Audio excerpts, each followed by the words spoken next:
So we're back in Mark's Gospel, and this time Jesus is not at home, but he's actually out on a detour.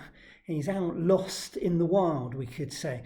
And he's still, though, as we've already noted, being interrupted. And as we pick up the story, we should underline that it's actually hard to know if Jesus is where he wants to be. He's been in a storm, and though he calmed it, it's difficult to say whether he and the apostles that he's gathered around him have been blown off course. What we do know is that Jesus has crossed a boundary. He's in Gentile territory. He's beyond his jurisdiction. Jesus is telling us that Jesus has gone, if you like, beyond the pale. The tombs, the demons, the pigs all give that unnerving sense that this place is at odds with life as God intended it to be, with a life of flourishing and blessing. Jesus' community had a name for this. These places were unclean, certainly not kosher. And we all know places like that. We may have a different sense of tact and we may name it differently, but we have places too that we avoid, places that we feel are out of kilter, where we're not sure of the rules or even if there are any. And it's here that Jesus disembarks and immediately runs into a man that's all at sea. Raging, this man runs towards him, not waving, but drowning.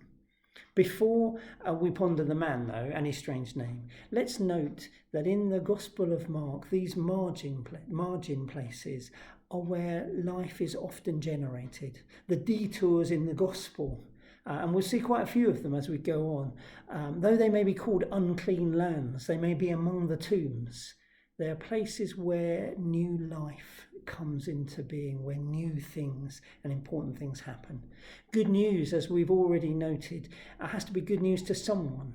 It also has to be good news somewhere. It has to touch the ground and make a difference. And that somewhere, amazingly, includes places we think are beyond the pale. Good news, new life. These are surprising realities, not easily controlled or pinned down, where they come to fruition also in surprising places. And the margins are the scenes of life, the places that we can't easily control, that sometimes we are worried about, are also places where God brings about new life and new things. And in this detour place, in this out of kilter place, there's a man. And he's here because he can't live with the wider community. He can't live at the centre of things. So he's not safe, and they're not safe with him.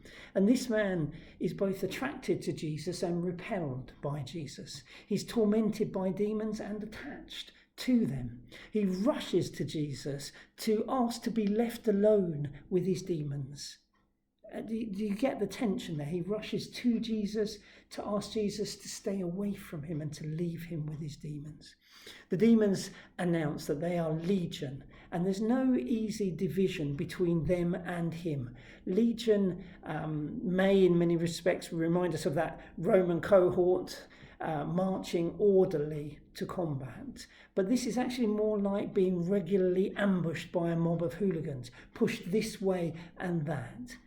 Certainly there's no simple cure for this man's problems. They have multiple causes, and they destroy with collusion, like addiction. And he is something like a splintered identity, falling apart from the inside.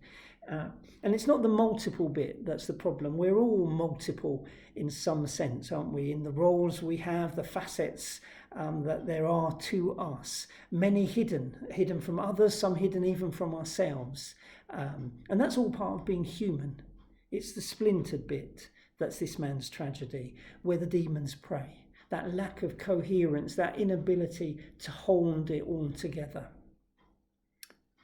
Really, I find it difficult to talk about this man because we read him through our prejudices and fears. He becomes the muttering, unhinged person on the street, perhaps an addict of alcohol or drugs, someone with mental health issues, someone we steer clear of. But Legion actually appears in all sorts of places, and people of all walks of life are ambushed by inner demons, fall apart from the inside. The text has a surprising message about what the good news means and can mean in places and with people that we easily consider beyond the pale. We start to see this actually when we contrast the man with the townsfolk. And when Jesus has freed the man from these demons, and after that curious incident of the pigs in the sea, the crowd, like the man, come to see Jesus. They're drawn to Jesus and they're repelled by Jesus. They're told about the man and they see him amazingly restored, dressed and in his right mind. Like a capsized ship, Jesus has righted him. And they're afraid. They're told too about the pigs and they ask Jesus to leave. Like the man, then they are drawn to Jesus and repelled by Jesus. Unlike the man, they resolve this by asking Jesus to leave. And it's hard to say why, but maybe there's a calculation in it. One loser saved, a herd of pigs lost. It's a no-brainer. Jesus, can you go? A madman restored, our lives disrupted. Jesus, can you go? Where is then the real demonic? In the man that can find his way somehow to Jesus, or in the crowd whose lives are so settled that Jesus can only be viewed as a threat or an unwelcome interruption? It's not really an either-or question, but it reflects something on us, that we can see the demonic in one, but barely perceive it in the other. The real surprise comes at the end of this story, when Jesus gives the townsfolk what they want and he gets into his boat. And the man wants to follow Jesus and he gets into the boat as well. You know, it's a given in the Gospels. You can't volunteer to be a disciple. You didn't choose me, I chose you, Jesus says. And the man's not allowed in the boat for whatever reason. But Jesus does commission this man. He sends him. And it's interesting because we've not long been told that Jesus had called the disciples as apostles, as sent ones, to be with him and to be sent out to proclaim the message and to have authority to cast out demons.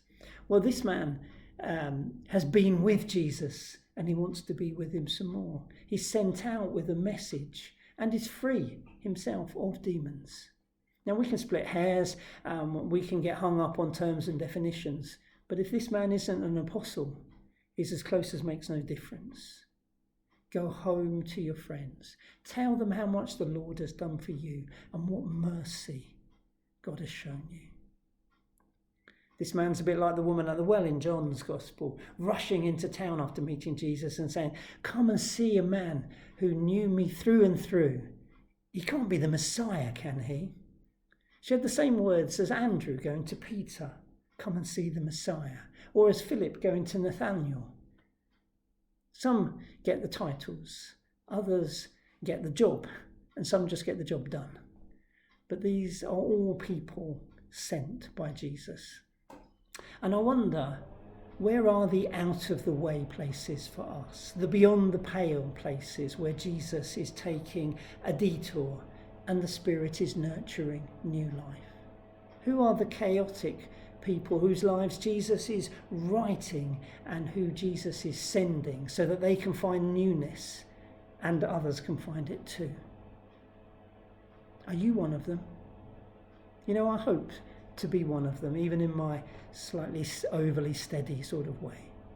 I hope to be open to meeting them, to be on a detour in life enough to meet with Jesus and with those that Jesus is restoring, and to be one of those who can interrupt Jesus and be restored. I hope too to gain enough gospel wisdom to not pigeonhole people as demonic, and to be unable therefore to recognise an unlikely but budding apostle.